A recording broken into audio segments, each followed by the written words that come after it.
Kalau kita tiap hari teman-teman sekalian bisa rindu ingin melihat WA teman-teman kita, atau orang-orang yang kita hormati, yang kita hargai, yang kita cintai, bagaimana seseorang di antara kita tidak rindu dengan membaca risalah Tuhannya? Selalu hatinya ingin cenderung pada maksiat, baca Quran. Karena sudah berkarat hatinya itu. Harus segera baca Al-Quran. Sehari, 2 hari, 3 hari, seminggu, sebulan. Walaupun misalnya ada di antara kita yang belum bisa baca pun, misal belum bisa baca tulisan Al-Quran bahasa Arabnya, coba baca terjemahannya coba.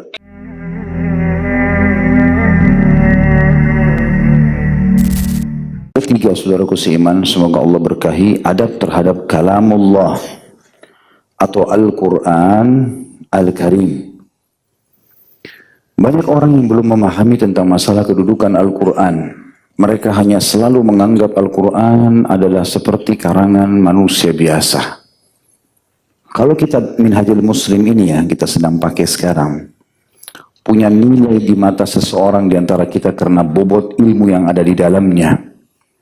Ini hanya pasir dibandingkan padang pasir, sebutir pasir dari padang pasir yang luas kalau dibandingkan dengan Al-Quran. Di dalam kitab kita ini hanya potongan-potongan ayat Al-Quran. Belum mengkaji semuanya.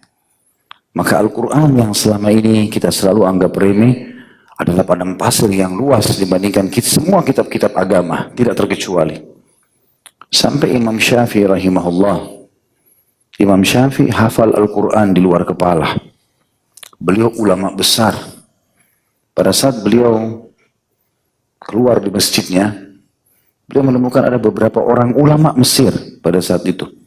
Levelnya di bawah Imam Syafi'i sedikit atau bahkan sama ilmunya dengan Imam Syafi'i. Hanya tidak terlalu dikenal gitu. Mereka lagi sibuk membawa kitab-kitab yang besar, tebal-tebal. Saking beratnya sampai mereka memikul dengan merangkulnya. Seperti merangkul anak kecil kitab-kitab itu. Tujuannya mau pergi mengajar. Lalu Imam Syafi'i menasihati mereka dengan nasihat yang sederhana tapi penuh dengan bobot yang luar biasa. Dan karena keikhlasan Imam Syafi'i rahimahullah dalam menasihati sampai-sampai ke telinga atau bisa sampai ke telinga kita pada malam ini. Kata Imam Syafi'i, wahai saudara-saudaraku, sungguh aku telah melihat kitab-kitab di tangan kalian itu menyebutkan kalian dari kitab yang sebenarnya. Ini loh, diperlihatkan Imam Syafi'i pegang Quran, mushaf, yang sudah sobek-sobek karena seringnya dibaca. Padahal beliau sudah hafal 30 juz. Sering dibaca, dibuka. Kalian telah tersibukkan dengan kitab-kitab itu dan kalian meninggalkan kitab induk yang sebenarnya. Inilah. Banyak orang begitu belajar agama teman-teman sekalian, dia pikir cukup dengan majelis ilmu. Gak pernah sentuh Al-Quran, gak pernah belajar. Bahkan saya dapat informasi sebagian ikhwah, Allahu alam akhwat kita, Masya Allah jenggotnya sudah panjang, sudah tidak isbal, sudah selalu rutin pengajian. Kalau kita tes tajwidnya, salah semua bacaan Qur'annya. Ini seperti antum sedang mengejar pasir yang kecil meninggalkan padang pasir yang luas.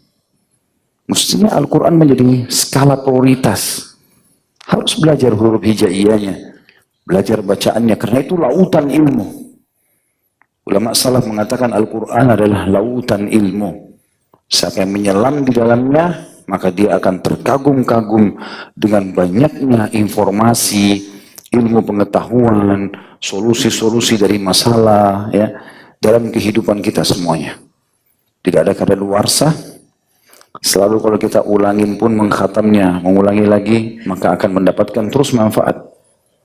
Ramadan nanti tiba ini teman-teman, jadikan momen untuk memperbaiki kekurangan-kekurangan itu. Para salafus salih menjadikan Ramadan sebagai bulan Al-Quran. Sampai tidak jarang di antara mereka mengkhatam setiap hari 30 juz Al-Quran.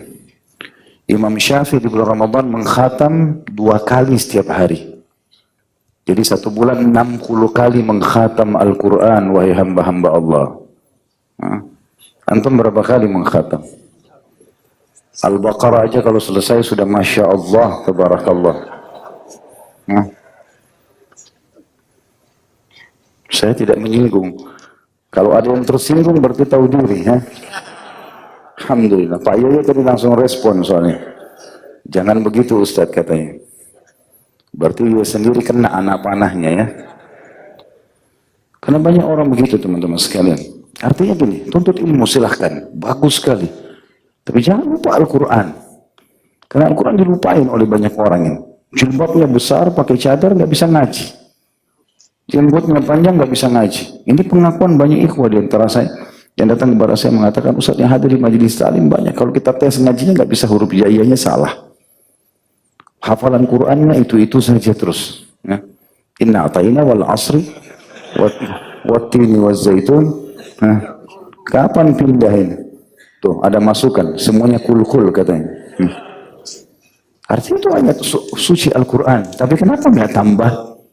Kenapa nggak terus tekuni? Utsman bin Affan radhiyallahu anhu itu hafal Al-Quran.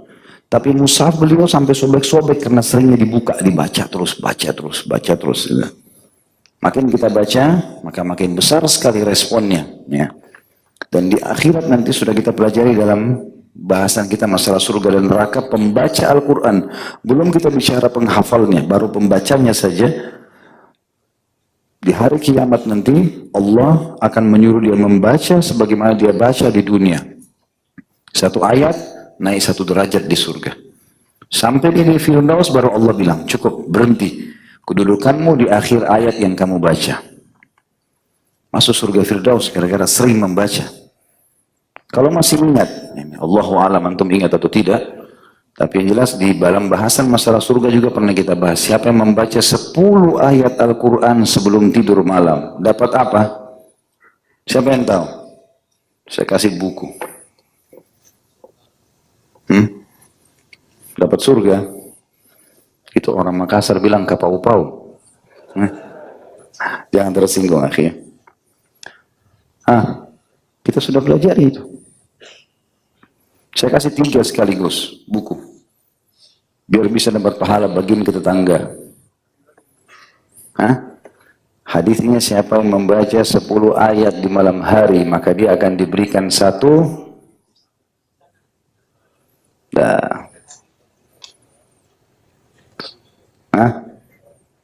apa tuh? Bidadari.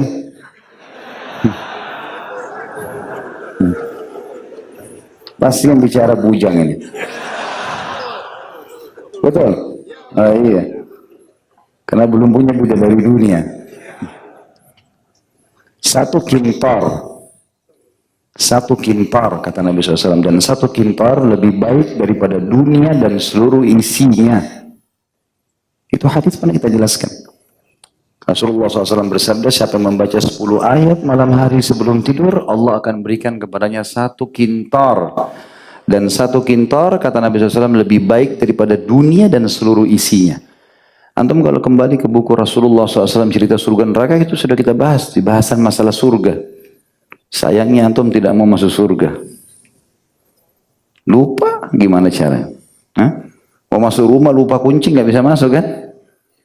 Nah, begitulah wahai hamba-hamba Allah. Jadi harus tahu ya, Al-Quran punya nilai. Bukan karangan seorang dokter, bukan karya seorang penulis novel yang bestseller, bukan isinya dongeng-dongeng kosong. Nah, setiap huruf 10 pahala. Setiap baca menambah keimanan. Gitu. Dan makin sering kita baca teman-teman, makin memudahkan kita untuk memahami dan makin mudah untuk menghafalnya. Itu adabnya. Jadi bukan adab dalam Al-Quran kalau kita sama sekali tidak menyentuhnya.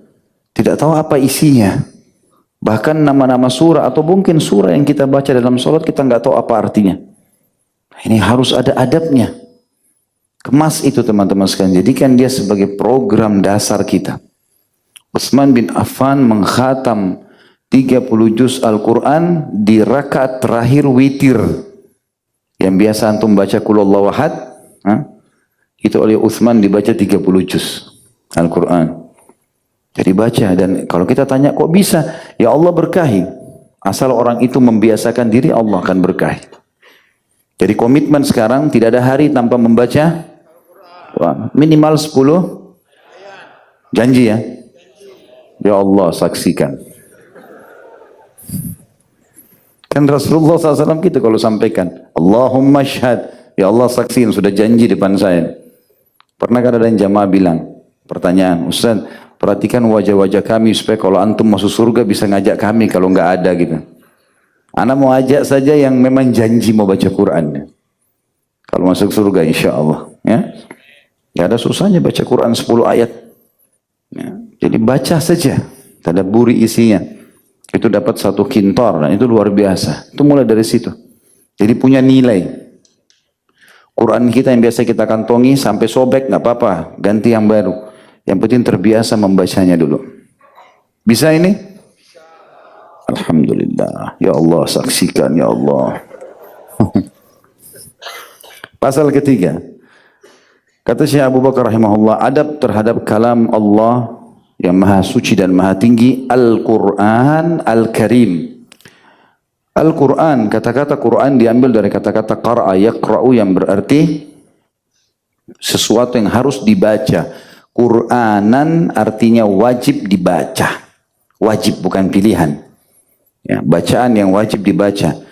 Alif lam di sini namanya alif lam mu'arraf yang menekankan kalau yang disuruh baca hanya ini saja. Al-Quran yang merupakan kalamullah, ghairu makhluk, perkataan Allah yang tidak, ya, bukan makhluk, tapi bagian daripada Allah Subhanahu Wa Taala. Al-Karim, Karim artinya mulia, suci. Semua makna yang setara dengan ini masuk dalam makna Karim. Mulia, suci, bersih, penyelamat.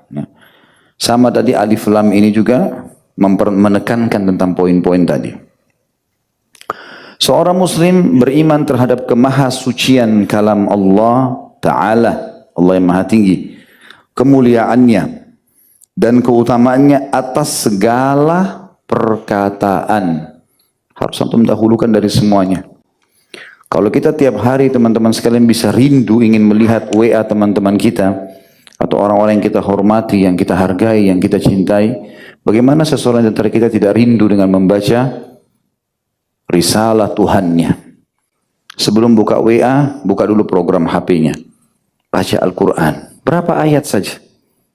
Coba praktekin di lampu merah, baca ayat itu. 2-3 ayat. Lampu hijau jalan lagi, tidak ada masalah.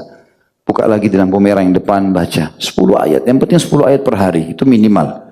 Kalau bisa lebih, alhamdulillah, gitu kan. Yang penting istiqomahnya. Karena kata Nabi SAW, sebaik-baik amal adalah yang selalu dijaga walaupun sedikit. Dia rutin dijaga. Daripada orang tiba-tiba baca 5 juz, tapi 5 tahun lagi nggak baca. Lebih baik dia baca 10 ayat per hari tapi rutin. Lalu kata beliau, sesungguhnya Al-Quran itu adalah kalam Allah yang tidak membawa kebatilan. Tidak ada sesuatu yang salah. Satu huruf pun tidak ada salahnya. Tidak butuh diedit. Tidak ada kata-kata kadaluarsa. Selalu relevan dengan waktu dan tempat. Baik dari arah depan maupun belakang. Ini istilah orang-orang Arab ya. Ma ya'tihil batul min baini yadihi wala min khalfi.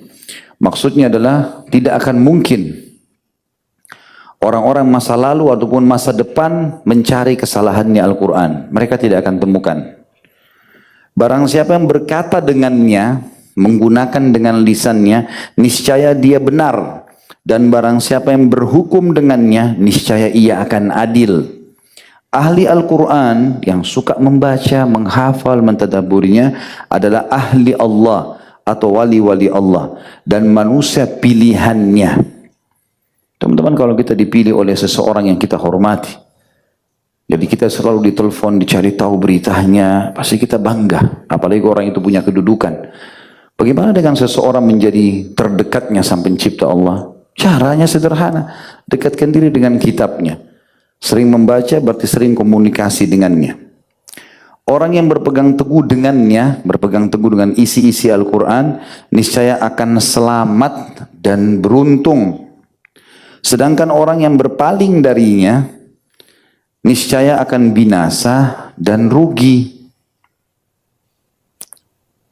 Sedangkan orang, lanjutnya, keimanan seorang muslim terhadap keagungan kitab Allah, keimanan seorang muslim terhadap keagungan kitab Allah Subhanahu wa ta'ala, keagungannya jadi sangat tinggi kedudukannya, kemahasuciannya, dan kemuliaannya akan bertambah dengan riwayat hadis yang berasal dari manusia yang mana Al-Quran diturunkan kepadanya, yang diberikan wahyu kepadanya, makhluk pilihan dan penghulu kita, Nabi Muhammad bin Abdullah Rasulullah sallallahu alaihi wasallam, yang menerangkan tentang keutamaannya seperti dalam sabda beliau.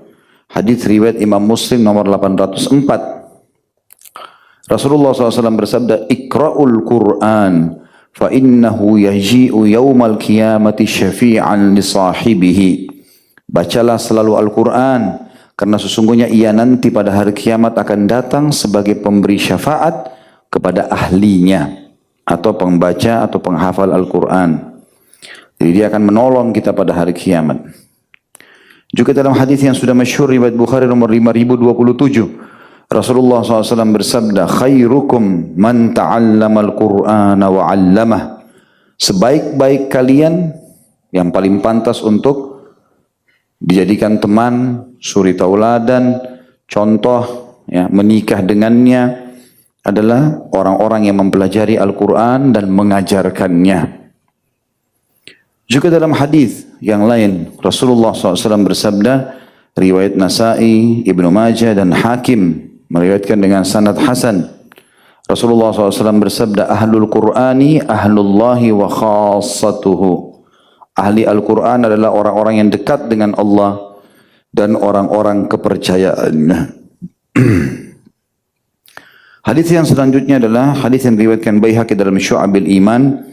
Sebagian ulama mendhaifkan hadis ini, tapi mereka menjadikannya sebagai pegangan karena memang dikuatkan satu sama yang lain riwayatnya. Rasulullah SAW bersabda, "Innal quluba tasda' kama yasda'ul hadid." Faqila ya Rasulullah, "Wa ma jila'uha?" Faqala tilawatul Qur'an wa dzikrul maut. Sesungguhnya hati itu bisa berkarat sebagaimana layaknya besi bisa berkarat. Hati kita bisa rusak. Ditanyakan kepada beliau, "Wahai Rasulullah, bagaimana cara menjadikannya mengkilau kembali, mengkilat seperti besi yang baru lagi?" Beliau menjawab dengan membaca Al-Quran dan mengingat kematian. Jadi kalau ada orang yang susah khusyuk, susah ibadah, ya, selalu hatinya ingin cenderung pada maksiat, baca Quran. Karena sudah berkarat hatinya itu. Harus segera baca Al-Quran. Sehari, 2 hari, 3 hari, seminggu, sebulan. Apalagi Ramadan mau datang nih. Kesempatan. Kalau Ramadan saja antum tidak baca Quran, kira-kira kapan mau baca Quran? Semua orang kita masuk masjid baca Quran. Memang bulan suci, bulan turunnya Al-Quran. Orang semua jadi baik di bulan Ramadan. Kalau antum nggak baik pada saat itu, kira-kira mau baik kapan? Nah, mungkin susah, ya. Maka momen ini jangan disia-siakan. Suatu ketika kata beliau, salah seorang musuh bebuyutan datang kepada Rasulullah SAW. Lalu dia berkata, "Hai Muhammad, bacakan kepadaku Al-Quran." Kemudian beliau membaca firman Allah dalam surah An-Nahl ayat 90. A'udzu billahi minasyaitonir rajim. Innallaha ya'muru bil 'adli wal ihsani wa ita'i dzil qurba wa yanha 'anil fahsya'i wal munkari wal baghi. Al-ayat. Sesungguhnya Allah memerintahkan kalian semua berlaku adil, berbuat kebaikan, memberi kepada kerabat dekat, melarang perbuatan keji, mungkar dan permusuhan. Belum selesai Rasulullah SAW membacanya, musuh tersebut meminta beliau mengulangi bacaannya karena kagum akan keagungan lafadznya, kesucian makna-maknanya, terpesona dengan kejelasannya atau al-bayan yang menjelaskan, dan karena tertarik dengan kekuatan pengaruhnya. Belumlah dia meninggalkan tempat kecuali dia mengakui dan menyatakan kesaksiannya atas kemahasucian kalam Allah Ta'ala dan keagungannya. Ia berkata dengan kalimat, "Demi Allah, sesungguhnya ia memiliki kelezatan dan keindahan, dan sesungguhnya bawahnya itu berdaun rindang dan atasnya berbuah lebat. Tidak ada seorang pun yang mampu berbicara seperti itu." Makna kalimat bawahnya berdaun rindang dan atasnya berbuah lebat, ini biasanya pohon yang unik bagi orang-orang Arab. Biasanya ada pohon yang saking lebatnya sampai daun-daunnya keluar dari bahan-bahan atau batang pohon yang bagian bawah. Terus di atasnya ada buah, ada daun lagi, ada buah, ada daun lagi, seperti itu. Kadang-kadang kita lihat juga ada pohon-pohon belimbing, ada pohon buah-buahan, jambu, ada yang begitu yang luar biasa. Ini biasanya digunakan oleh orang-orang Arab untuk memberikan gambaran tentang luar biasanya pohon itu, dan kalau ada orang yang memiliki atau perkataannya mirip hal-hal yang luar biasa bisa membuat orang kagum, diberikan isyarat dengan pohon itu. Maka orang ini mengatakan, sungguh yang paling rendahnya Al-Quran, artinya bahasa yang paling sederhananya berbuah, gitu kan. Ya, artinya rindang sekali, bisa diterima, dan bagian atasnya berbuah. Dan pasti tidak akan mungkin ada seorang pun yang mampu berbicara seperti itu. Tentu orang ini adalah seseorang yang diutus oleh Quraisy. Kalau saya tidak salah namanya Al-Mughirah.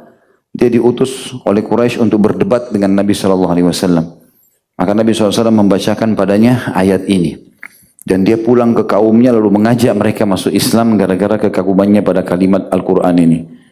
Jadi teman-teman, mungkin kita di Indonesia ini belum coba membaca Al-Quran dengan terjemahan. Coba tadabburi.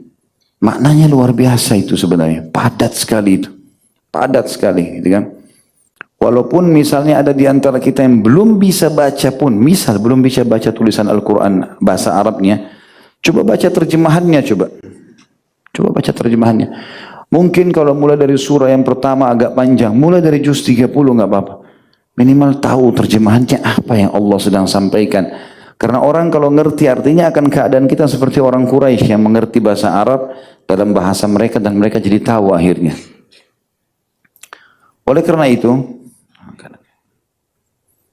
seorang muslim selain ia menghalalkan apa yang dihalalkannya, maksudnya isi Al-Quran, apa yang halal jadi halal, mengharamkan apa yang diharamkannya, berpegang teguh dengan adabnya dan berakhlak dengan akhlaknya, maka ketika membacanya ia juga berpegang teguh kepada atau dengan adab-adab sebagai berikut.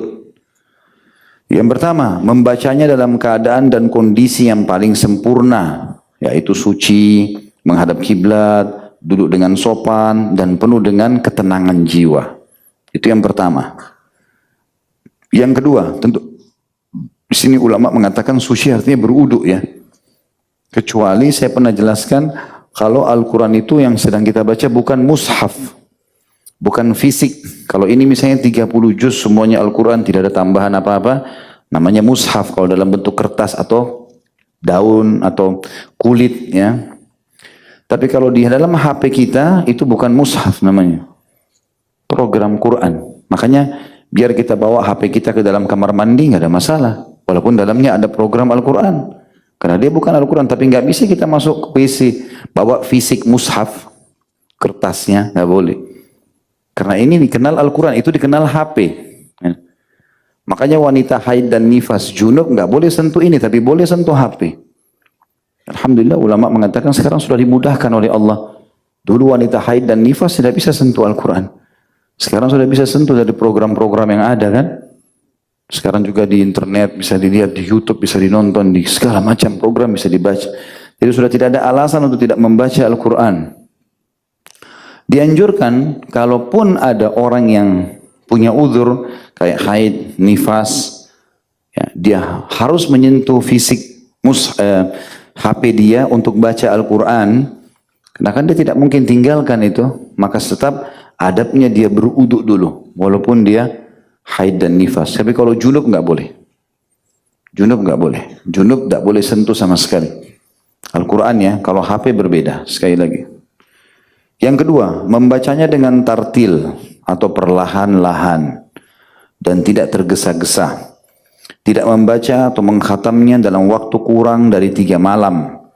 Sesuai dengan sabda Nabi SAW dalam hadis yang diriwayatkan Abu Dawud nomor 1390, Ibnu Majah 1347, Tirmidzi 2949 dan beliau mensahihkannya. Man qara'a al-Qur'ana fi aqalli min 3 layalin lam yafqahhu.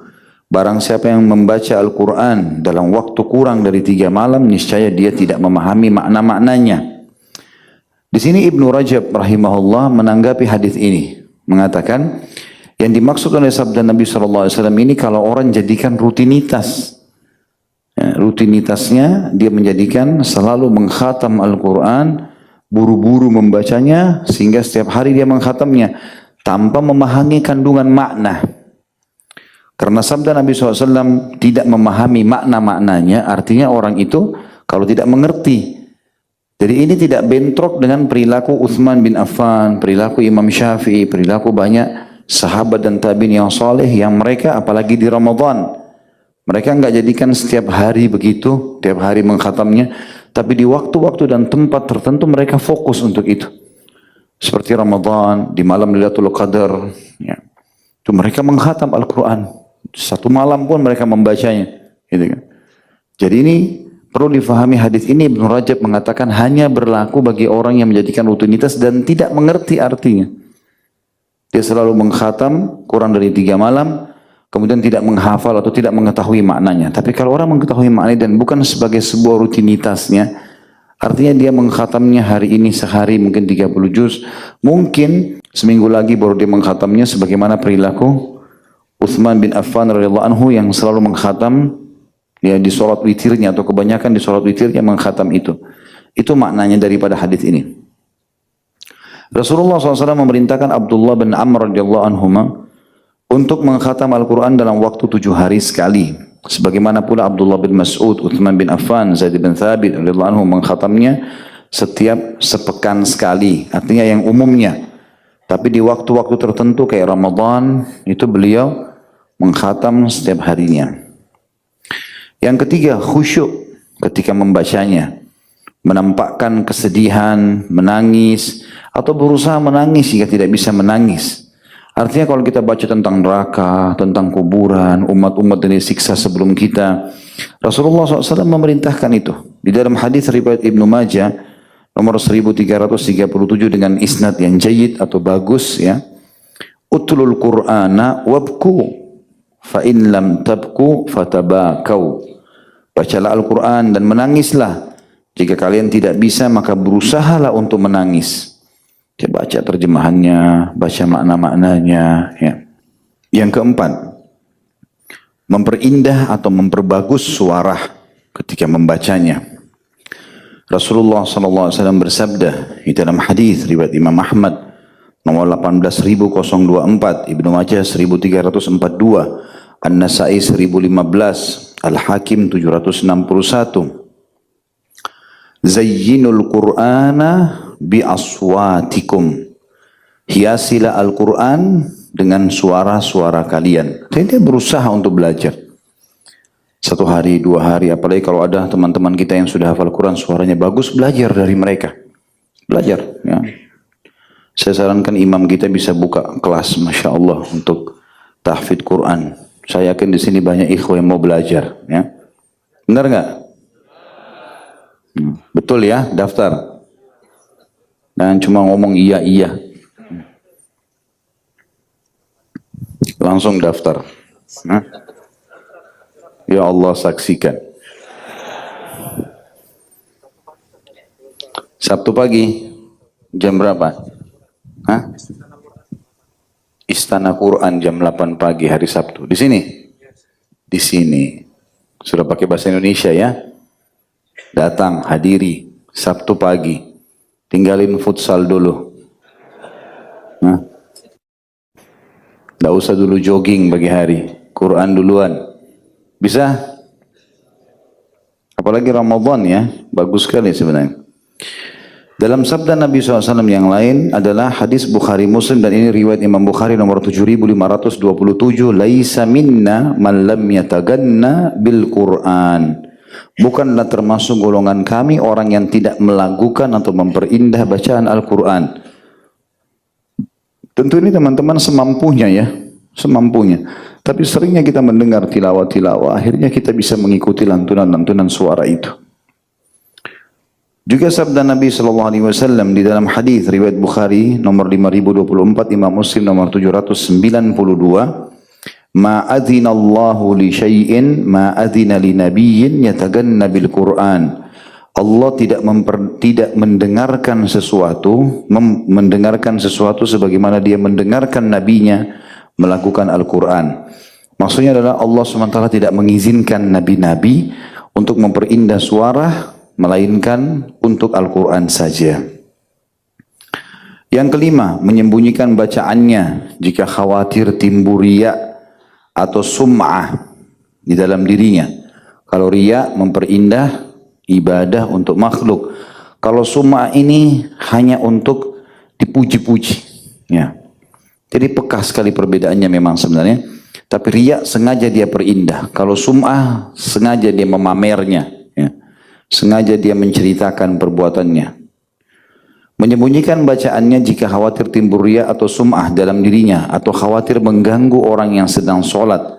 Berdasarkan sabda Nabi SAW di dalam hadis riwayat Abu Daud nomor 1333, Imam Tirmidzi 2919, Al-jahiru bil Qur'ani kal jahiru bis sadaqah. Orang yang mengeraskan bacaan Al-Quran laksana orang yang menampakkan terang-terangan sedekahnya. Artinya pekah, bisa riya, bisa enggak. Maka kalau kita baca cukup kita yang dengar, gitu kan? Cukup, kecuali kalau kita mengajar lain atau jadi imam sholat di sholat jahar yang mengeraskan suara kayak tadi maghrib isya, semua itu nggak ada masalah. Tapi kalau baca sendiri, kau usah sampai mengganggu orang. Ya, ada orang baca Quran di masjid, masya Allah satu masjid suaranya, gitu kan? Nah, ini juga harus diingatkan, ganggu orang lain. Ada orang sholat, ada orang mungkin istirahat, ada orang hadir di majelis ilmu, kan itu. Telah dimaklumi bahwa sedekah itu dianjurkan untuk dirahasiakan kecuali jika mendatangkan faedah yang hendak dituju, seperti memotivasi orang-orang untuk melakukannya. Demikian juga membaca Al-Quran. Misal saya atasan di perusahaan, ada seseorang minta sumbangan masjid datang ke perusahaan. Pada saat dia datang, saya memotivasi misalnya, yuk semuanya sedekah ya. Mungkin untuk mendorong mereka supaya mau bersedekah, saya boleh memulainya. Ini dari saya 5 juta, ini dari saya 3 juta misalnya. Supaya anak-anak gawe semuanya, ya, mereka semuanya menyumbang. Ya. Maka itu dibolehkan kalau untuk motivasi orang lain. Itu lain, dan itu kita punya kedudukan syaratnya. Bukan setiap saat. Ya. Yang keenam, membacanya dengan merenungkan dan memikirkan, disertai rasa pengagungan kepadanya, menghadirkan hatinya, serta memahami makna dan rahasia yang dikandungnya. Saya belajar tafsirnya. Ya. Sekarang Alhamdulillah Al-Quran sudah ada terjemahan, ada tafsir. Bahkan saya lihat ada yang kecil, mungkin seperti ini, sudah ada sabab nuzulnya. Kadang-kadang diikuti dengan tafsir Ibnu Katsir. Itu luar biasa sebenarnya. Sudah sangat luar biasa. Yang ketujuh, hendaknya ketika membacanya ia tidak termasuk orang-orang yang lalai dan menyelisihinya. Karena kadangkala hal tersebut menyebabkan laknat terhadap dirinya sendiri. Demikian itu karena ketika dia membaca surah Al-Imran ayat 61 misalnya, A'udzubillahi minasyaitonirrajim, fanaj'al la'natallahi 'alal kadhibin. Kita minta supaya laknat Allah ditimpakan kepada orang-orang yang mendustakan Al-Quran. Atau dia membaca surah Al-A'raf ayat 44. A'udzubillahi minasyaitonirrajim. Al-la'natullahi 'alal zalimin. Laknat Allah atas orang-orang yang berbuat zalim. Apabila ia seorang pendusta atau berbuat zalim, maka berarti ia telah melaknat dirinya sendiri. Riwayat berikut ini menjelaskan kadar kesalahan orang-orang yang berpaling dari kitab Allah dan orang-orang yang lalai darinya serta orang-orang yang disibukkan dengan selainnya. Telah diriwayatkan bahwa di dalam Taurat, sesungguhnya Allah telah berfirman, apabila kamu tidak malu terhadapku, bahwa telah datang kepadamu sebuah kitab dari sebagian saudaramu, padahal kamu sedang berjalan di jalan, lantas kamu berhenti lalu duduk karenanya, membacanya dan mentadaburinya huruf demi huruf hingga tidak ada satupun darinya yang luput darimu. Ini adalah kitabku yang aku turunkan kepadamu. Lihatlah bagaimana aku merinci perkataan di dalamnya untukmu. Berapa kali aku ulang di dalamnya untukmu agar kamu memperhatikan panjang dan lebarnya. Kemudian kamu berpaling darinya. Maka jadilah aku lebih rendah dalam pandanganmu daripada sebagian saudaramu wahai hambaku. Sebagian saudaramu duduk di sisimu lalu kamu menghadap dengan penuh perhatian dan kamu dengarkan pembicaranya dengan segenap hati. Apabila seseorang sedang berbicara atau ada seseorang yang menyibukkan dirimu dari mendengarkan pembicaraannya, maka kamu memberi isyarat kepadanya agar diam. Dan inilah aku yang datang kepadamu dan mengajak berbicara. tapi kamu berpaling dengan segenap hati dariku. Apakah kamu hendak menjadikan diriku lebih rendah atau hina daripada sebagian saudaramu di sisimu? Artinya Syekh Abu Bakar rahimahullah menyebutkan bukan cuma dalam Al-Quran kita disuruh tadabburi.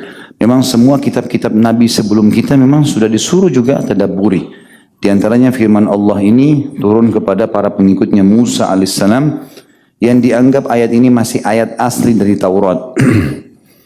Karena ada sebagian riwayat Bukhari, riwayat Muslim dalam buku-buku hadisnya itu yang menyebutkan tentang dalil-dalil yang sahih yang masih ada dari Taurat dan dari Injil yang dinukil dari ayat Al-Quran atau Sunnah atau penyampaian Nabi SAW. Yang terakhir, yang kedelapan adalah berupaya semaksimal mungkin untuk meneladani sifat-sifat ahli Al-Quran, yaitu penghafal Al-Quran, yang mereka itu adalah ahli Allah atau wali Allah dan manusia pilihannya, serta berkarakter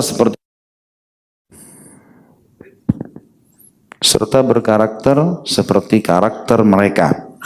Sebagaimana Abdullah bin Mas'ud pernah berkata, seyogyanya seorang qari' atau orang yang gemar membaca Al-Quran itu dikenal dengan menghidupkan malam harinya dengan sholat malam ketika orang-orang lelap tertidur.